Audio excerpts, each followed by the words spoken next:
This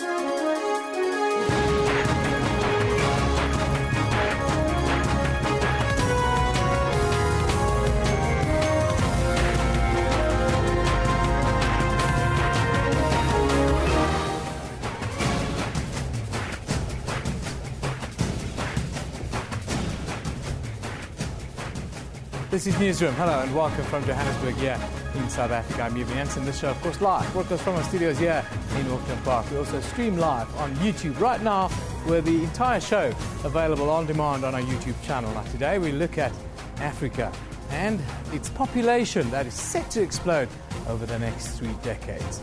Transgender students will be protected on South Africa's campuses going forward, and analysts gives us his views on yesterday's NUMSA court ruling.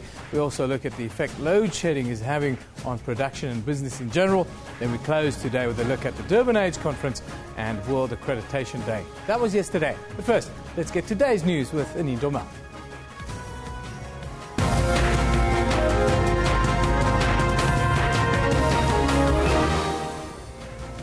Good morning, I'm Anine Dormel. Let's take a look at the stories making headlines today.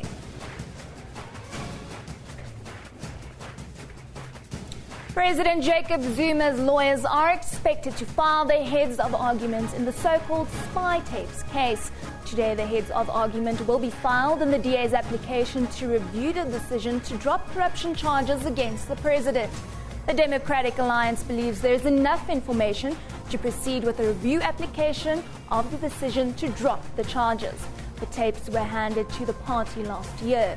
This after the Supreme Court of Appeal ruled that the MPA had to comply with a previous order to release the tapes. President Zuma has opposed the move. The Deputy National Director of Public Prosecutions, Nomqobo Jiba, is expected to appear in the Specialized Commercial Crime Court in Pretoria today. She faces 2 counts of fraud, 1 of perjury, relating to the failed prosecution of KwaZulu-Natal Hawks boss Major General Johan Boysen for racketeering. The case was postponed in April to allow Jiba and her legal team to study the state's evidence against her. Deputy President Cyril Ramaphosa faces a grilling from opposition parties today. This as he is set to answer oral questions in the National Assembly this afternoon. His office says questions on the order paper include what steps he has taken to improve struggling parastatals. There will also be questions on the new e-toll dispensation. Last month, Ramaphosa announced new e-toll regulations, including revised fees. 4 prisoners are still on the run after making a brazen escape from the Lenasia Magistrates Court. The 4 were among a group of 7 inmates who overpowered policemen on Monday near Johannesburg. Police recaptured 3 of the escapees at their homes yesterday. They will appear in the same court again today on charges of escaping from custody. And the African Union says it's searching for alternative funding methods as it no longer wants to rely on foreign donors. This will be one of the key issues to be discussed by heads of state at the 25th AU Summit in Johannesburg. More than 70% of the AU's funding is from foreign donors. Matters of combating terrorism and improving healthcare systems on the continent will also take center stage. We'll have the occasion now to deal also with the terrorist dimension in north of Mali, which is, as you know, linked also to the situation in Libya. We need to develop our health systems, cross-section, starting right from grassroots levels, to, coming up, to people who can afford it. Well, remember, you can find all of those stories on our Newsroom Facebook page. Just search for Newsroom. You can also follow us on Twitter at SABC Newsroom. Eben, over to you. Thank you, Anine. Africa's population is expected to double, and the amount of children will increase to almost 1 billion by 2050. That's in 35 years. The shift that Africa's child population will experience, one of the most concerning factors facing the continent. Last year, 11 million of the 40 million babies born in Africa a year live in conflict-afflicted areas or low-income households. This is the concerning reality that was discussed at the Generation Africa 2030 conference last night, where speakers included the General Secretary of World Young Women's Christian Association, Nyaradzai Gumbonzvanda, and the AU Goodwill Ambassador for the Campaign to End Child Marriage, Michael O'Brien Onyeka. Joining us today to talk to us about the key findings in the report is UNICEF's Chief of Policy Advocacy and the Coordination Unit, Mr. David Anthony. A very good morning to you. Thank you for joining us. Thank you very much. Are these figures alarming? I think they're striking more than alarming. We're going to see an unprecedented population increase in Africa, and if you put it in perspective, we're going to add a China in terms of people in the next 35 years to the current African population. I don't think we've ever seen anything like this in human history. Now, if we speak to the economists, they tell us, Africa's economic growth is really spiking in Africa. 6 of the 10 fastest economies are on the continent, and the outlook is really good. How do these two numbers connect? Well, they connect very well. I mean, Africa is doing well. You've got a very striking kind of foreign investment perspective, particularly from China. You've got a new kind of entrepreneurial spirit. You've got a lot of commodities here that are being sold. So Africa is really beginning to open up for business. At the same time, however, there are some risks that are there. And we are thinking in this report that it could go either one of two ways. Either there could be a demographic dividend, particularly if Africa invests in its children, its greatest assets, and also has the right economic model to absorb the labor force that's going to really expand very strongly. Or it could become a demographic burden if it doesn't do those kinds of investments. What is that demographic burden? What does it mean in the streets of the continent? What it means really in practice is going to be you're going to have another billion kids, another billion people. If these people are not educated, if these people don't have jobs, then you're going to see the megacities explode. You're going to see stresses on things like food and water. You're going to see an underclass emerge in Africa that will leave it more behind the world than before. So there really is a crossroads moment right now of whether Africa takes the right road by making investments in children and the right economic and political changes that it needs to reap that dividend. What came out of last night then with this as the backstory? Where are we and what do we need to do on this continent? I think last night was a really rich discussion, particularly with young people. And the idea that young people are the future of Africa. And this is a continent where 47% of the population is under the age of 18, and more than 50% of the population is under the age of 24. No other continent has that youth. And that youth can be dynamic and can be entrepreneurial. It can take this region forward in a way that is unprecedented. But that youth needs to be educated, that youth needs to be healthy, it needs to be protected from violence and abuse, and it needs to be given the opportunity to show its talents. That speaks to education and technology, mind you. In Africa, we always hear and read about our dependence on what's under the earth, mineral wealth and the like. Is it time for us to park those ideas and focus on education, focus on technology, focus on manufacturing? I think you can do both. I think the idea is Africa is rich in resources, and I think the exploitation of those resources needs to be handled judiciously, and using those revenues to feed the education, to make sure that young people have the skills they need to compete in the world of the 21st century, to create entrepreneurship here, to make sure that there's social equity, and that whatever we do is based on equity, and also to give the poorest people in Africa a fair chance in life, and to give every child a fair chance in life. What would you like governments, we even have economic blocs, ECOWAS, SADC and the like, what the onus, is it as much on them to create this kind of infrastructure? Is it what we see happening now, the kind of connecting of economic zones within Africa to create those opportunities? Are you seeing the right things happening? I think a lot of good things are happening. I mean, down the road we have the AU Summit, and I think a lot of things about integration have been talked about how to basically have a more open and judicious political system, about Africa really taking advantage of its new position in the world to really come together as a bloc and to also defend its rights in the face of other competition. I think we are seeing an increased support for leadership. At the same time, on the ground, there needs to be policies put in place that really take advantage and invest in Africa's youth. Without that investment, I think there will be risks down the road, because Africa is going to be affected by other forces such as climate change, which will become a reality here.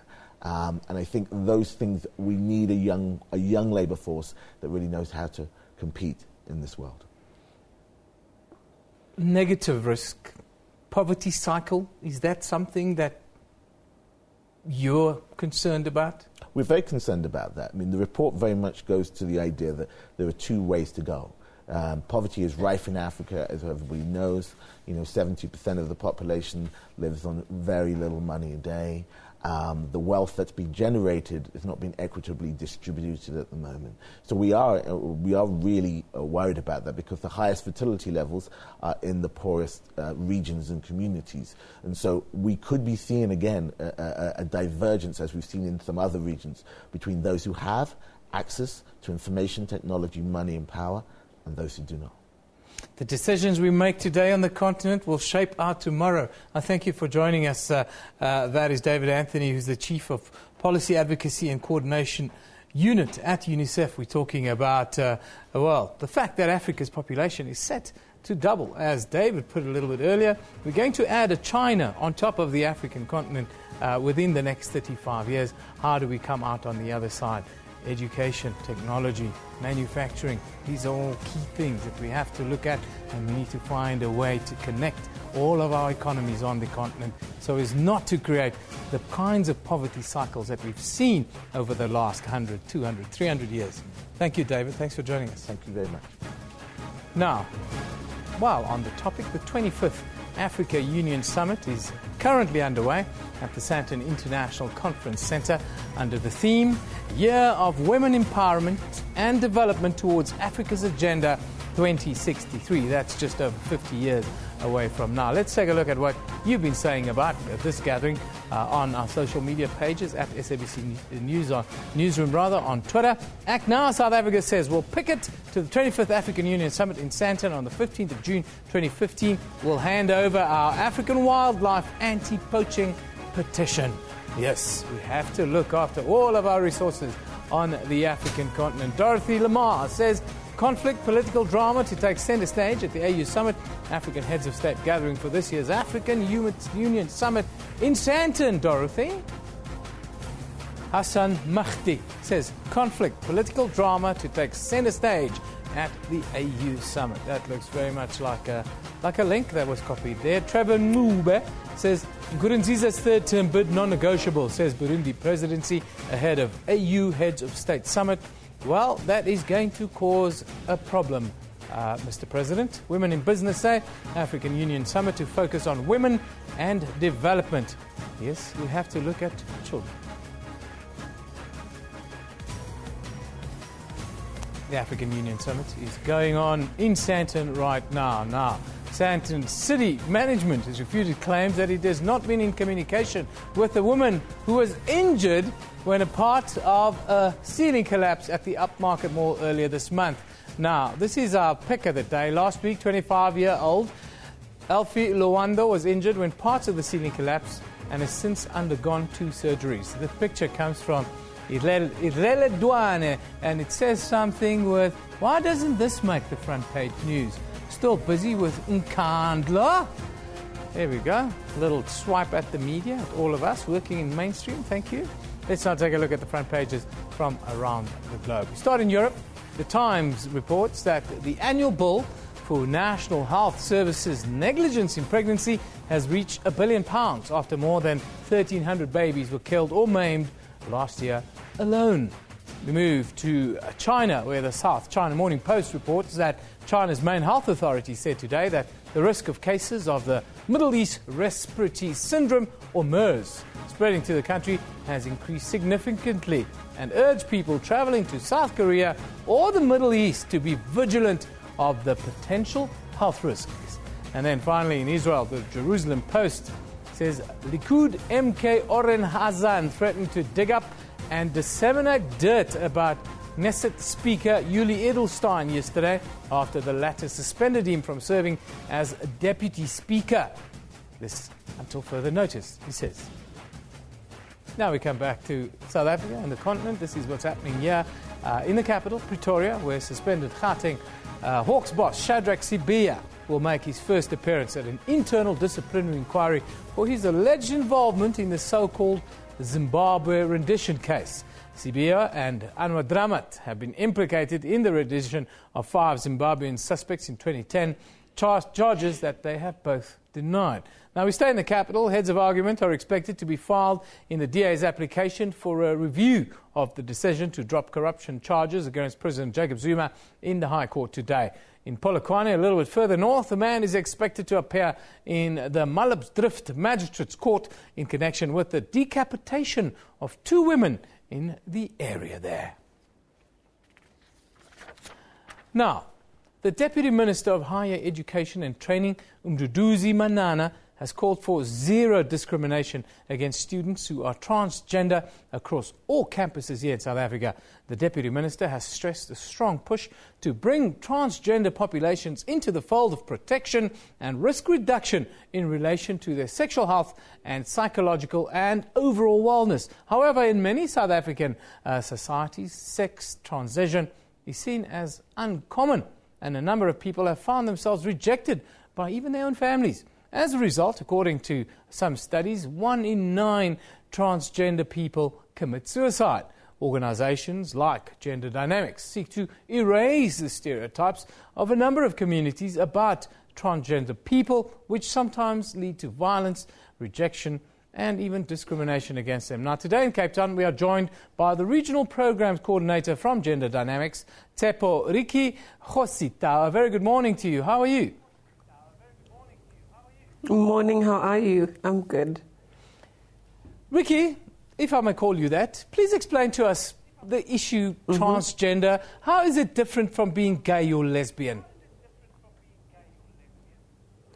Okay, essentially your sexual orientation, which ideally we categorize people into being gay, lesbian, heterosexual, or commonly known as straight, or even bisexual, denotes that this is something that relates to who you are attracted to, either sexually, romantically, emotionally, religiously, or however way you are attracted to them. Whereas your gender identity, which is where transgender persons come in, speaks to who you see yourself as and where you categorize yourself as in terms of the understandings of man and woman, of female and male, in terms of how you identify yourself, how you see yourself. So the two essentially speak to 2 different components of a person. Your gender identity speaks to you as the self, looking at the self, whereas your sexual orientation, where we find gay, lesbian, bisexual, and heterosexual categories, speak to whom other persons that you are involved with in whichever way that you engage with them. Now, tell us about your reaction to what the Minister has said about discrimination against students on campuses in South Africa. And also tell us, do you think that young people are more at risk of being discriminated against? Firstly, yes, I would really like to stress the point that transgender youth or even gender variant youth in schools suffer the greatest of discrimination as well as stigma, abuse, intimidation, harassment, and all sort of other disregarding kind of attitudes that they face from teachers and from other peoples alike. For that reason, it's why we then find many transgender youth not completing school. Some drop out, some do not necessarily complete with the highest of accolades that they could have gotten had they been in an environment or a school environment that was really supportive and encouraging. So I really applaud the Deputy Minister for taking a bold stance and actually calling rooting out this kind of discrimination that needs to be uprooted within our schooling environment, because we find many transgender youth not being able to focus on what the primary core of what they are in school should actually be. And on top of that, it is the reason why then you find that most suicides within young persons across the world, including in the country itself, happen within gender variant persons who live in spaces that do not necessarily accommodate and accept that difference. So for that reason, it is important that we begin to talk about the discrimination that gender variant youth, transgender youth face within school environments, and how this is really disruptive to the growth of the child, to the growth of this person whom we expect to one day become whatever profession they would want to become. And as such, without actually now dealing with the destructive and disruptive kind of environments that they live in, we basically are perpetuating this status quo where many trans persons are underemployed or unemployed even on later life because they were not able to actually successfully complete schooling due to all the discrimination and the bullying and the harassment that they undergo while in school. You know, there was a recent high-profile case in the media, of course, Bruce Jenner, who's now Caitlyn Jenner, and tell us about the transition and how do organizations like yourself help people, especially young people here in South Africa, with that must be a very daunting transition. Okay. Firstly, I would want to stress the point that not all transgender people are transsexual. What that means is that transgender persons, yes, feel and identify as the opposite of the sex and biology that they were born as, and then wish to actually express in terms of that particular identity and actually bring some form of parity between the physical and the identity on the inside. Within that then transgender pool, we've got the transsexual persons who wish to undergo now full-on reconstructive processes that include hormonal therapy, that include your surgeries, that sexual reassignment surgery, to be able to bring the body itself to conform to the identity on the inside. So at this point in time, how the country or how the system even operates within South Africa is that one person wishing to undergo the sexual reassignment needs to undergo psychotherapy as part of psychosocial support to ensure that the person is prepared and ready enough for all the changes that would then follow, of which from then that's where one may choose to go two routes. Either you go through hormonal therapy first, which would include then taking cross-sex hormonal therapy to be able to have the kind of physique that the person is really feels that they should be in. Therefore, from that point, then you can also be able then to go on to your sexual reassignment surgery, where at this point in time, all of what I'm describing in terms of that reassignment process seems quite easy and smooth, but it is not necessarily the status quo in the country, because we're sitting with a challenge of many healthcare providers claiming not to be able to actually administer one hormonal therapy because they do not have the skills or technical know-how of how to administer them and monitor them as well.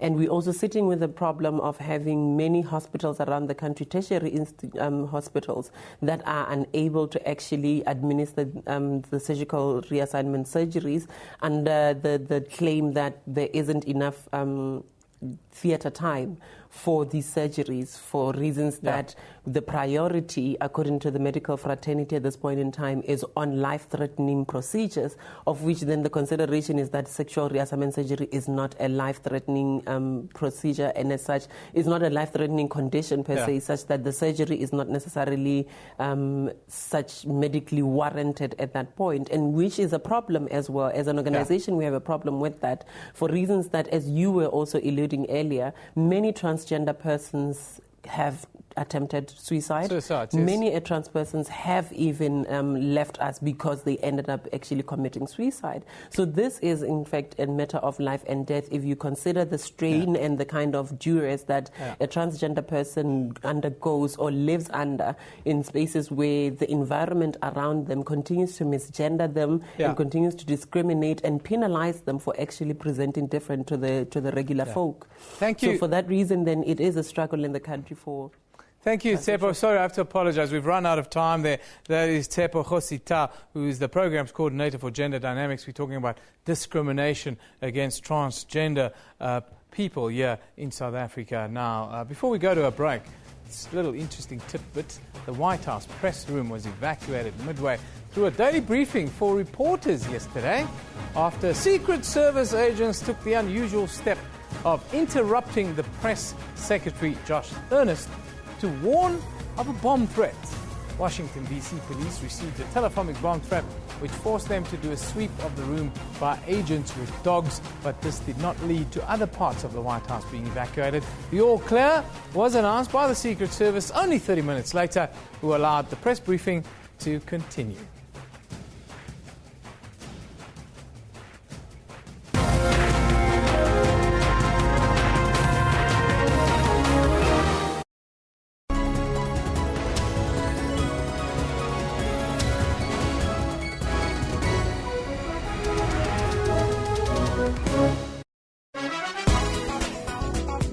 Nelson Mandela. That was, for me, having an opportunity to make a film about something he said.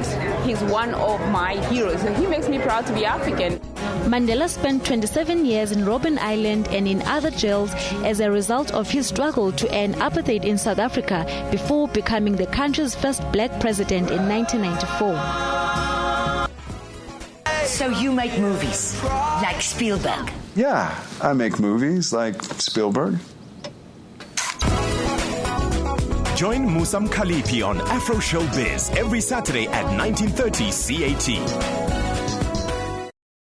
SABC News seeks to be the biggest, the most extensive and diverse news organisation on the continent. Our mission is to provide accurate and credible news and current affairs programming throughout the day. We are committed to covering every part of the continent. We reflect the world to Africa and Africa to the world. SABC News, Africa's news leader. Now available throughout the continent.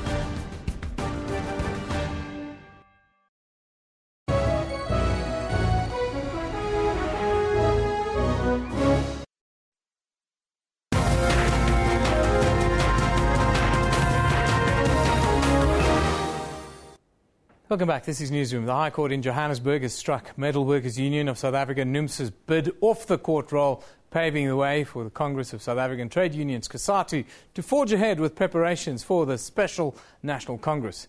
NUMSA has been waging a legal battle against COSATU to be allowed participation in the upcoming Special Congress of COSATU and ultimately being reinstated then to the Union Federation. The union enjoys the support of 7 other disgruntled COSATU unions in the legal battle. Now, COSATU's accreditation process for the Special Congress, mind you, starts today. Labour analyst Terry Bell joins us from Cape Town via Skype to talk about, firstly, the implication of the court challenge. Good morning to you, Terry. Thank you for joining us. Good morning, Evan. The implication of the court challenge, Terry, how do you read it? Well, NUMSA was very reluctant to go to court. The trade unions have this grand tradition of referring to the courts as the bourgeois courts, and matters should be settled, and I think they should, among the members themselves.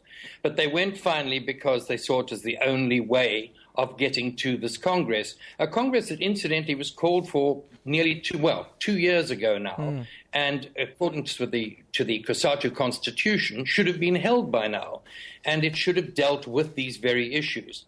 But the judge obviously did not understand the politics behind it and said this issue was not urgent. So therefore, the whole constitutional issue was never debated and never discussed.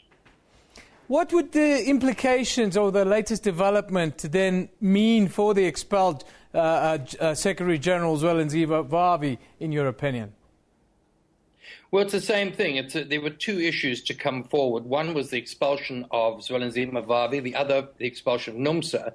Now, the executive of COSATU, according to the COSATU Constitution, which incidentally is a very document, has no right to ultimately expel either an office bearer or an affiliate. Such matters have to go before a national congress where they can be ratified or overturned.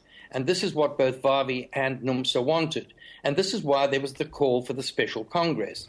Now the group around Sedou Dlamini, the president of COSATU, have said that the Special Congress will not deal with these issues at all. So it really doesn't make much sense to have a Special Congress next month and then a final National Congress in November.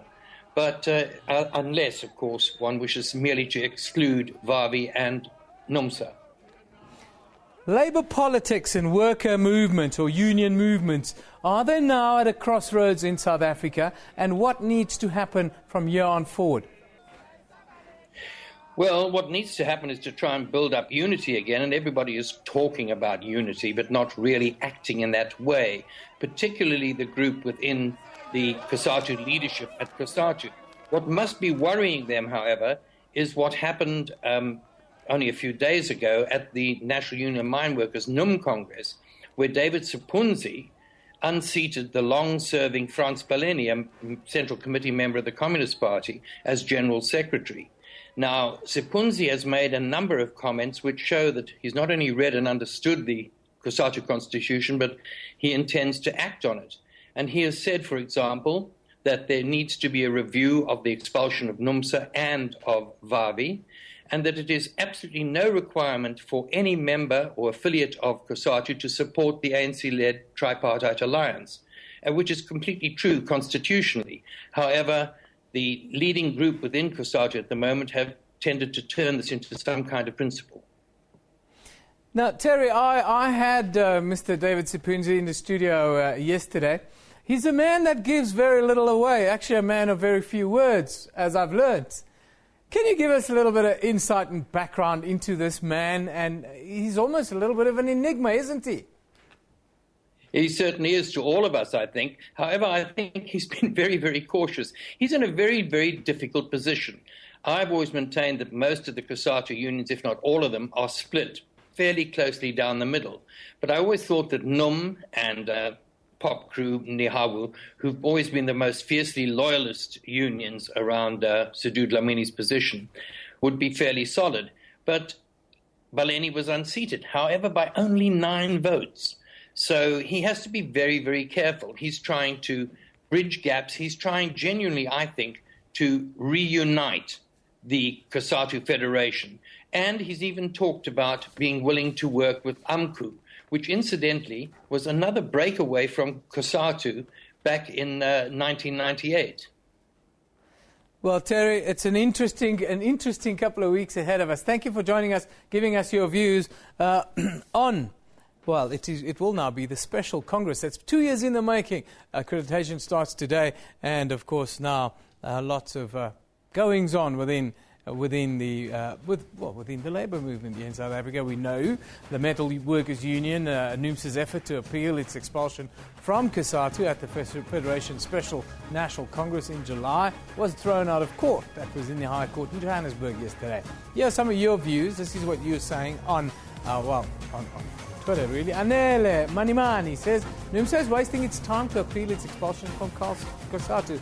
It was a long-planned deal to expel them, says Anele. Samkelo says, if NUMSA is fighting for the rights of the workers, why do they want to be part of a COSATU that no longer represents the worker? That is very deep. Brian Ritchie says, NUMSA is better off alone. They are big enough to sway the local elections next year. May they vote wisely.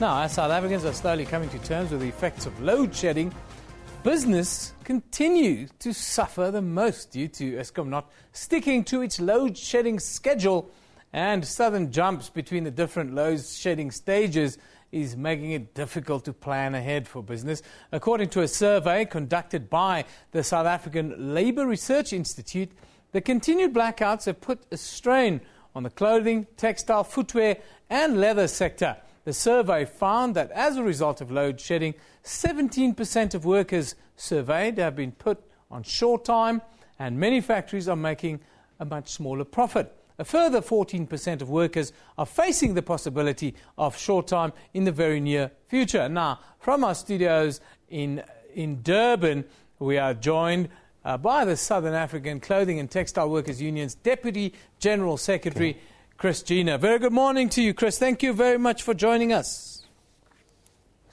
Good morning to you and the listeners. Chris, the picture looks a little bit bleak. Is that accurate? Can you just give us your views on it?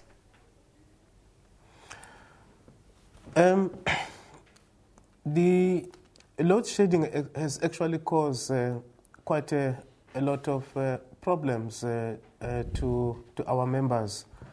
It is true that the research which has been conducted by our department does actually reflect that there's a quite high number of companies that are affected by load shedding.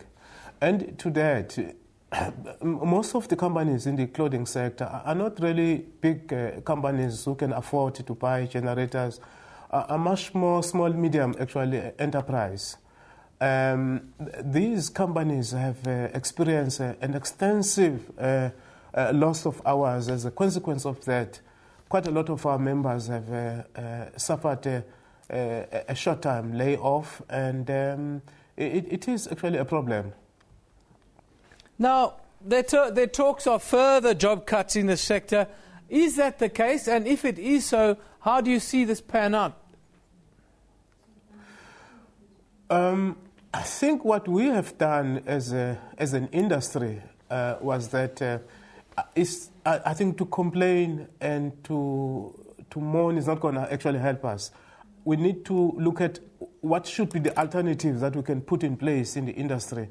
At a policy level, through the bargaining council, the trade union and the employers we have concluded an agreement that allows a framework agreement that allows companies to negotiate alternatives. For example, workers and the employer can sit down at a fact level and say, we have lost so many hours between Monday and Friday.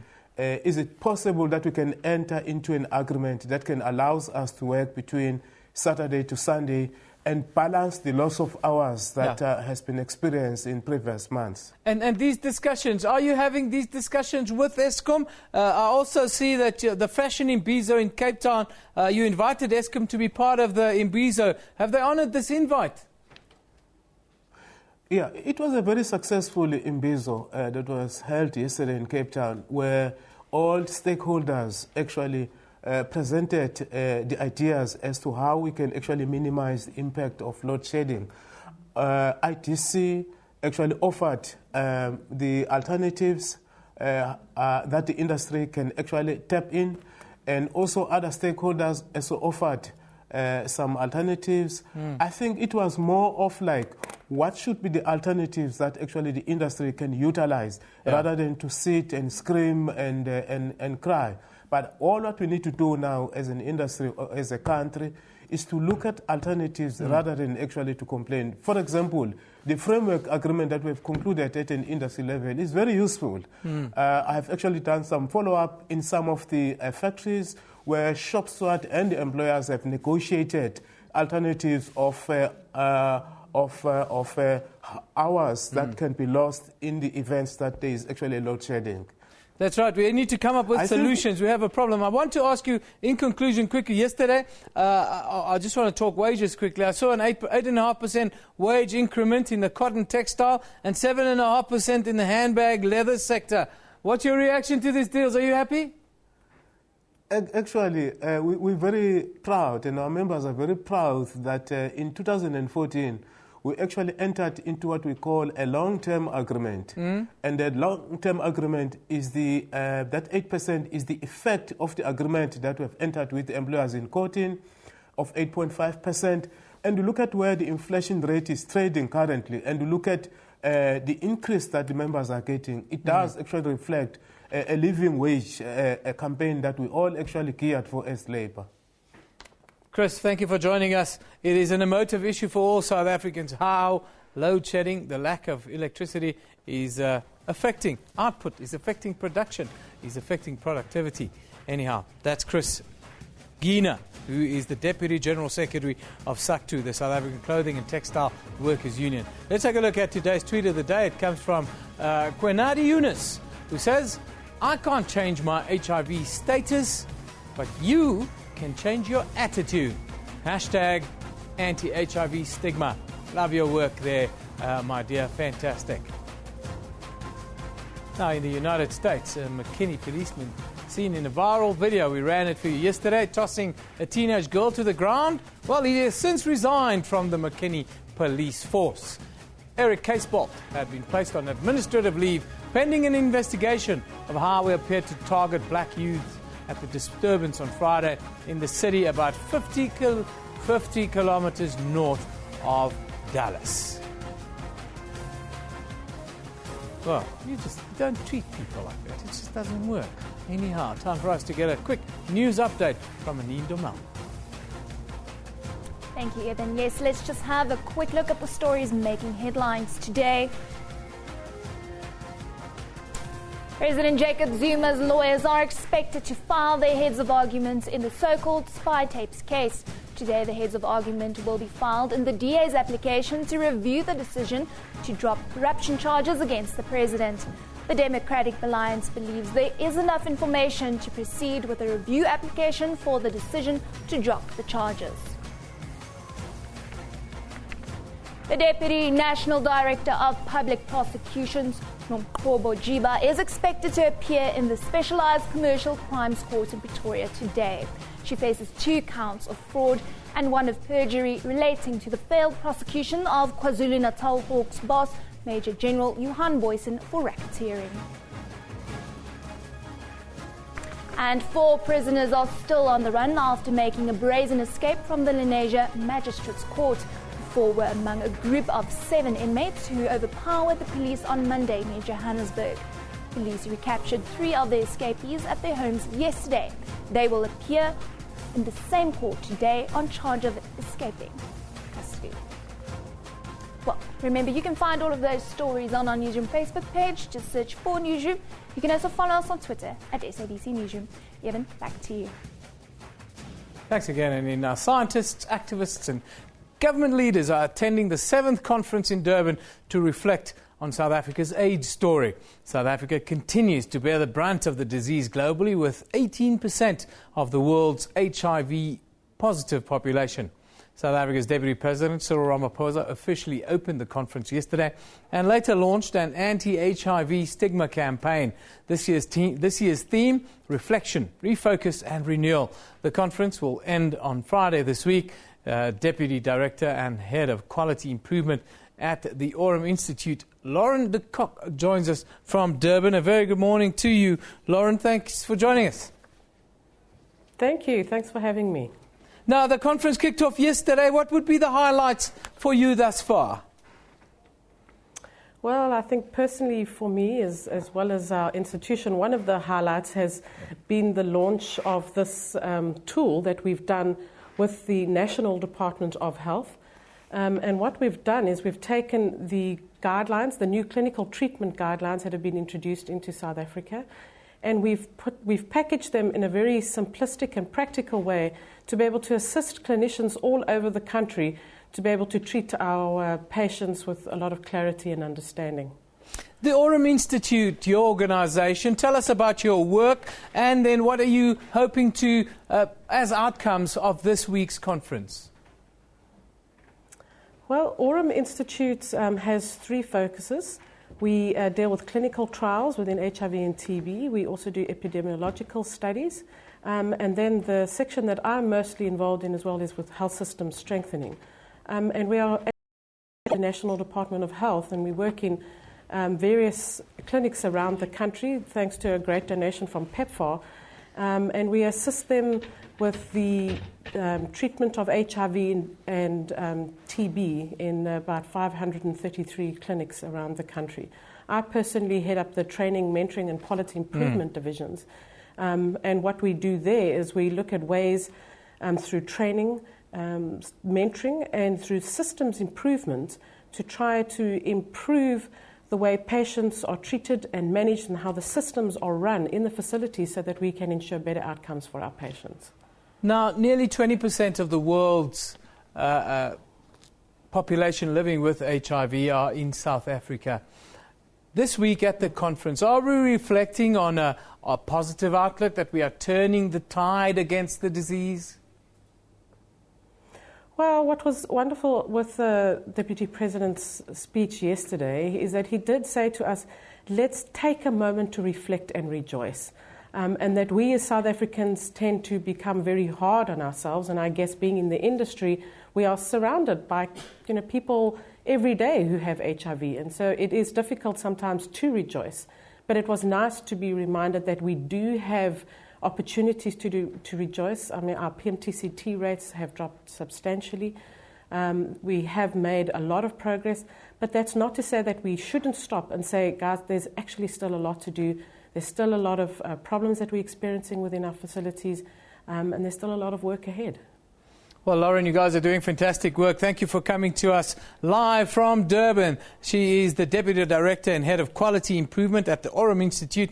Of course, the 7th AIDS conference is going on in Durban. It'll be ongoing for the rest of the week until Friday, that is. Now, the Middle East respiratory syndrome continues to spread in South Korea. So far, further 2 more people have died, taking the death toll now to 9, with 95 cases of the virus being confirmed. Here are some of your views.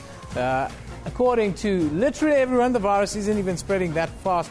And statistically, more people die of simple flu than MERS. Well, that is very concerning. Baby says, wait, IDK, how internally actual MERS is. Does it kill? Is it lethal? I thought it was just another flu-type virus. Well, if you are living in Seoul, in South Korea, you better have a look. Menka says, gosh, after Ebola, swine flu, now MERS, COV, God save our nation and its people. God bless all of us, I say. Anyhow, we're going to close today. Now, yesterday was World Accreditation Day. And this year's theme focuses on how accreditation can support health and social care, one of the greatest challenges across the globe, especially here in South Africa. This global initiative is aimed at raising awareness for the importance of having a credible medical system that offers a high standard of service. The South African medical service is currently facing a number of issues due to the fast expanding population. There's a need for cost-effective health and social care, more medical staff and medication, as well as medical facilities of a higher standard. But the South African National Accreditation System is currently working with the Department of Health to develop an accreditation program for the certification of medical devices. Now, joining us in studio today is a senior manager at the South African National Accreditation System, Mr. Mpho Palwane. Very good morning to you, sir. Thank you for joining us. Thank you very much, Ian. Now, why is this year's focus on certifying medical devices in hospitals so important? Well, first of all, maybe I need to explain that every year on the 9th of June, it is World Accreditation Day. And the international body for accreditation, which is ILAC, the International Laboratory Accreditation Cooperation, they decide on a theme for any particular year. Okay. For instance, last year we concentrated on the provision of energy, and so this year they've decided on health, because the health sector is very, very important, and accreditation can play a very pivotal role in that regard. What is that role, that accreditation, that you would like to see it play in health? Is it about organization in the end? Well, basically, accreditation is about verifying the competence of the medical facilities. For instance, if you go to a doctor and the doctor has to diagnose or to find out what is wrong with you, he will do various tests. So you would hope that those tests are done in an accredited medical laboratory, because if it is accredited, then you can rely on the results coming from that laboratory. So that is the importance of accreditation. South Africa right now, we face unique challenges, as I think across the African continent. Right now, the thing we're dealing with is medical shortages. How can accreditation improve that aspect for all South Africans? Well, in terms of the shortages, I'm not sure what we can do in that regard. However, when it comes to the medical, for instance, the testing of medical diseases or whatever needs to be done by the doctors, we can provide that assurance that the accredited facilities that are being used in this sector, we can rely on those results. How do you manage staff within this within this scenario? How do you make sure that the best, most qualified people work in the health sector? Thank you very much for that question. It's a very important question. Now, when we talk about technical competence, we talk about, for instance, the qualification of the people working in that facility. Mm-hmm. We talk about the processes that they have put in place to manage that laboratory, for instance. We talk about the equipment that they are using, because the equipment is very critical. You would want to make sure that that instrument that you are using is accurate. Yeah. So accreditation takes care of all of these things. So when you talk about technical competence, we're talking about all of those things, including the systems to which they operate. Well, we've run out of time, unfortunately, so it's something that I find very interesting. I think it's part of the managing process within all sectors. But that is the Senior Manager at Mechanical and Physical. We're talking about SANAS, the South African National Accreditation System. Mr. Mpho Palwane, thank you very much once again for joining us. Thank you. Now, before we go, I have to remind you, today is 100 days countdown until the Rugby World Cup 2015. Normally we have that we have that tournament on our sister channels, and this year will be no different. So 100 days today, countdown to the World Cup. It's being played in England, and South Africa will be going there as one of the favourites. So don't forget, 100 days today to World Cup. Newsroom is broadcast live from our studios here in Auckland Park, Johannesburg, every weekday morning between 9 and 10 a.m. Don't forget we stream live on YouTube as well at that time, with the whole show is always available on demand on our YouTube channel. This is SABC News. You've been watching Newsroom. Myself and Mr. Mpho, we love it in the morning.